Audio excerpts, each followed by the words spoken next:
మోకాల నొప్పులకు ఎటువంటి సర్జరీ లేకుండా ఎపియాన్ పెయిన్ క్లినిక్ అందిస్తున్న అత్యాధునిక చికిత్స.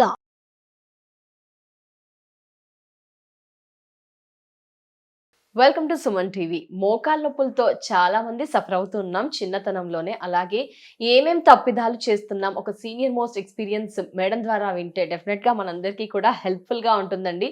ఎందుకంటే అప్పుడు మనం ఇలాంటి సమస్యల్ని ఎక్కువగా చూడలేదు. ఏంటి వారి ఎక్స్పీరియన్స్, ఏ విధమైన ఆహారపు అలవాట్లు మన మోకాళ్ళ నొప్పుల్ని తగ్గించేస్తాయి, ముందుగానే రాకుండా జాగ్రత్త పడవచ్చు, ఎలాంటి ఫుడ్ తీసుకోవడం వల్ల ఇలాంటి వాటి నుంచి దూరంగా ఉండవచ్చు, ఈ వివరాలన్నీ కూడా క్లుప్తంగా తెలియజేస్తా అంటున్నారు. అయితే మనతో పాటు ఉన్నారు సీనియర్ న్యూట్రిషనిస్ట్ అంజలీదేవి గారు. వారితో మాట్లాడేద్దాం. మేడం నమస్తే.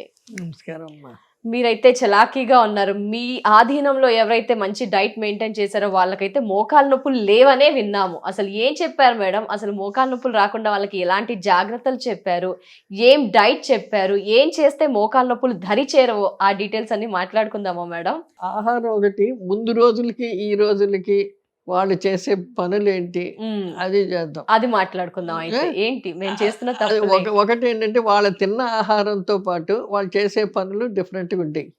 వాళ్ళు చాలా ఎక్సర్సైజ్ ఉండేది. అన్ని ఇప్పుడు చూడండి, పప్పు రుబ్బాలంటే నేల మీద కూర్చొని తిప్పేసేవారు. అదొక ఎక్సర్సైజ్ లాగా అయిపోయింది. చాలానమ్మా, చేతులేంటి కాళ్ళేంటి, కాళ్ళ మీద కూర్చొని చేసేసేవారు. మరి ఇప్పుడు ఎక్కువ పని చేయొద్దు, అరిగిపోతాయి, నొప్పులు వస్తాయి, అది కూడా చెప్తున్నారు కదా మేడం ఈ డేస్ లో. కరెక్టే అది. కానీ ఎక్కువ పని చేయొద్దు అంటే పూర్తిగా మరీ జిమ్ములకి వెళ్ళి రాత్రిళ్ళు పగలు చేయమని కాదు, రొటీన్ పనులు మటుకు చేయమని చెప్తారు ప్రతి వాళ్ళు. మినిమం ఎక్సర్సైజ్ కంపల్సరీ ఉండాలి. లేకపోతే తిన్న తిండి క్యాలరీస్ వాడాలి కదమ్మా. వాడకుండా అక్యుములేట్ అయిపోతే మంచి స్థూలకాయలు బరువు అయిపోతారు. అది ఒబేసిటీకి డైట్ ఎలాగమ్మా అని అది కూడా ఆలోచించవలసి వస్తుంది.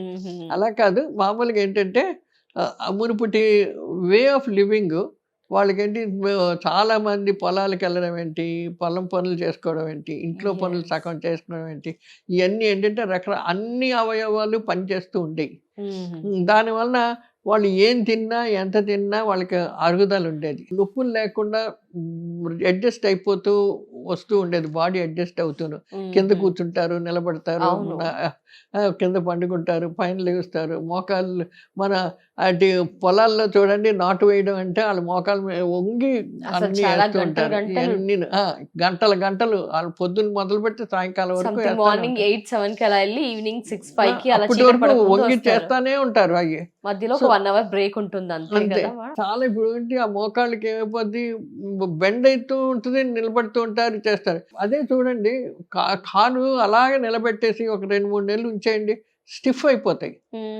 మీకు కొంచెం నిలబెట్టినా ఇచ్చేసినా ఇది అయిపోద్ది. అందుకని ఎప్పుడూ అన్ని అవయవాలు ఎక్సర్సైజ్ ఉంటూ ఉంటే ఆ నొప్పులు రావు. అలాగని చెప్పి ఎక్సర్సైజ్ అని చెప్పేసి కొంతమంది జిమ్కి వెళ్ళి రాత్రులు పగలు లేకపోతే విపరీతమైన సైక్లింగ్లు చేసేసి రకరకాలు చేస్తారు. అది కూడా మంచిది. మరి ఏ శరీరానికి మన శరీర ఆవశ్యకత బట్టి, మన ఏజ్ని బట్టి, తర్వాత మన స్థితిని బట్టి, అంటే బరువు ఉన్నామా, తక్కువ ఉన్నామా, ఎంత హైట్ ఉన్నామా, ఎంత ఇది ఉన్నాయి, ఇవన్నిటిని బట్టి మన క్యాలరీస్ అవసరం.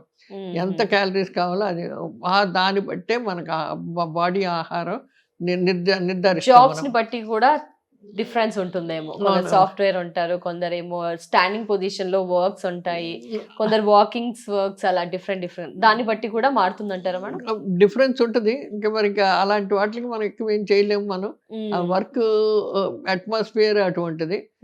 తిరిగే వాళ్ళకి పర్లేదు, కానీ కంటిన్యూస్ గా కూర్చునే వాళ్ళకి కొంచెం మోకాళ్ళ నొప్పులు స్టార్ట్ అవుతాయి. అందుకనే వాళ్ళకి ఏంటంటే మధ్య మధ్యలో వాళ్ళు వేసి కొంచెం అటు ఇటు తిరగడం కానీ, లేకపోతే ఏదో ఒకటి జ్యూస్ లాంటి కానీ ఏమైనా తాగేసి మళ్ళీ వచ్చి కూర్చుంటే బరువు పెరగరు. లేకపోతే అలాగే కూర్చొని భోంచేసి మళ్ళీ వచ్చి కూర్చొని మళ్ళీ లేచి మళ్ళీ వచ్చి కూర్చుంటే మనిషి చాలా వెయిట్ పెరిగిపోతూ ఉంటారు. అదే కాకుండా ఇంకా మిగతా రకాల వైటమిన్ డెఫిషియన్సీస్ అవి వస్తూ ఉంటాయి.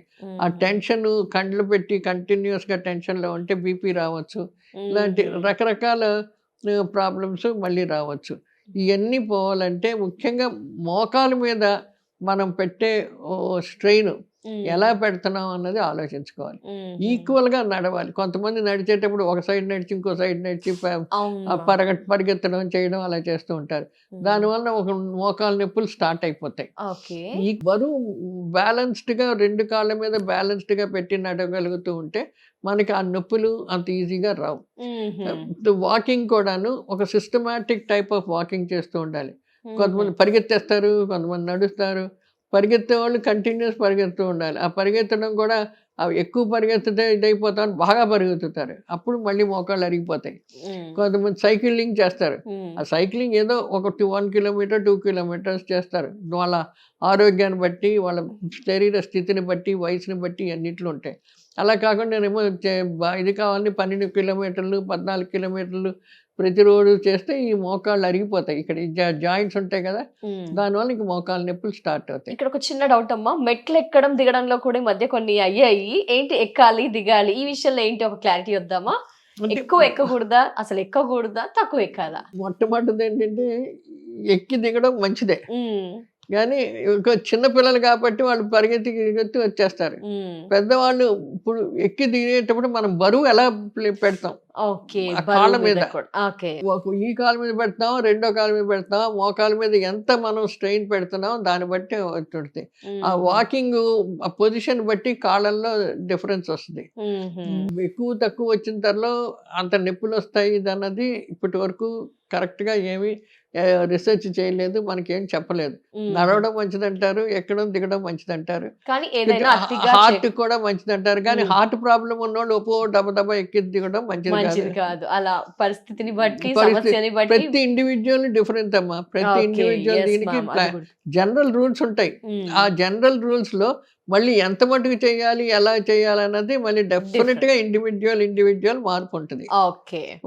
వాళ్ళ ఎత్తును బట్టి, బరువును బట్టి, వాళ్ళ చేసే స్థితిని బట్టి, వాళ్ళ పనులు వాళ్ళ డే అంతా ఎలా స్పెండ్ చేస్తున్నారు ఇవన్నీ ఆధారపడి ఉంటుంది. అది మనిషికి తేడా ఉంటుంది. అవి చిన్న డిఫరెన్స్లు ఉంటాయి. కాబట్టి జనరల్ గా మటుకు ఒక పట్టికంటూ ఉంటది, దాన్ని బట్టి చేస్తూ. కమింగ్ టు ఫుడ్ మేడం, మరి ఈ మోకాళ్ళ నొప్పులు రాకుండా ఉండాలంటే ఏం ఆహారం యాడ్ చేసుకోవాలి ప్రతి పర్సన్ కూడా? హై ఫ్యాట్ డైట్ మంచిది కదమ్మా. అంటే ఎక్కువగా వేపుళ్ళు చేస్తారు, నూనెలో పూరీలు చేస్తారు, అదొకటి. తర్వాత కొన్ని కొలెస్ట్రాల్ ఎక్కువ ఉన్నాయి, అంటే వెన్న, నెయ్యి ఇలాంటి స్వీట్స్ అటువంటివి తగ్గించడం మంచిది.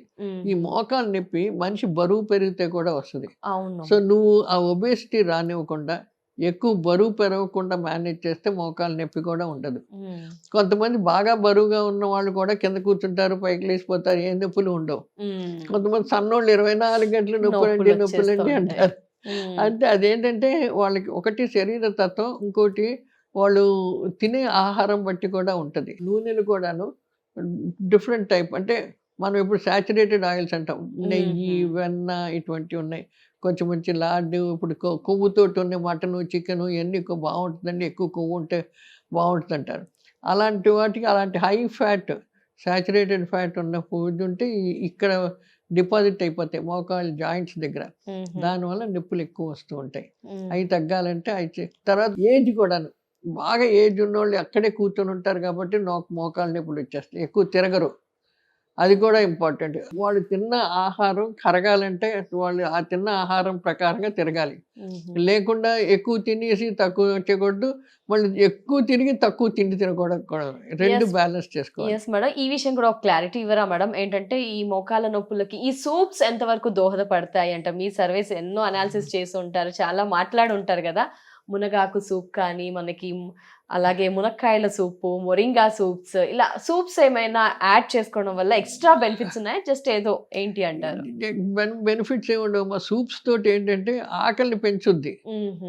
వేడి సూప్ తాగారంటే ఆకలిని పెంచుద్ది, తిన్న ఆహారం డైజెస్ట్ బాగా అవుద్దని వేడి సూపులు తాగండి అంటారు. కానీ మోకాళ్ళలో బెనిఫిట్స్ అలా ఉండదు. అందులో మనకు అన్ని వేడి సూప్స్, ఎక్కువ మనకు ఫైబరే వస్తుంది, కార్బోహైడ్రేట్స్, ఫైబర్ వస్తుంది. అవి తాగడం వలన ఈజీగా డైజెస్ట్ అవుద్ది. కానీ వైటమిన్స్ రూపంగా మనకి బి కాంప్లెక్స్, ఏదైతే నీటిలో కరిగే విటమిన్లు ఉన్నాయో అవి మనకి ఎక్కువ పట్టదు. తర్వాత నిమ్మకాయ రసం రాస్తాం, అప్పుడు వస్తుంది.